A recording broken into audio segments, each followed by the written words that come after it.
প্রথমে চলে এসেছি ভাতের হাঁড়ির কাছে। ভাত তো প্রতিদিন দেখিয়ে দিই। এই দেখো ভাত করেছি, অল্প করেই ভাত রান্না করছি, কেননা এত গরমে খাওয়া যাচ্ছে না ভাত।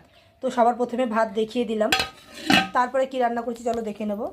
তারপরে করেছি কিন্তু কলমি শাক ভাজাই, দেখো যেটা আমি শুকনো লঙ্কা আর রসুন পেঁয়াজ ফোড়ন দিয়েছি আজকে। কলমি শাকটা এতটাই ভালো ছিল যে 2 আটি রান্না করছি, তাও দেখো একদম একটুখানি হয়ে গেছে। খুব ভালো ছিল কলমি শাকটা। তো কলমি শাক ভাজা করেছি।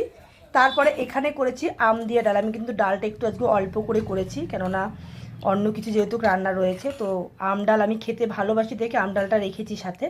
তো এখানে কিন্তু আম ডাল করে নিয়েছি, টক ডাল। তারপরে করেছি এঁচোড় চিংড়ি। এই দেখো আমি কিন্তু এঁচোড় চিংড়িটা আজকে পেঁয়াজ রসুন দিয়েছি, আদা দিয়েছি, টমেটো দিয়েছি, আর সামান্য ঘি গরম মশলা দিয়েছি। এইভাবে কিন্তু এঁচোড় চিংড়িটা একদম কষা কষা করে রান্না করেছি।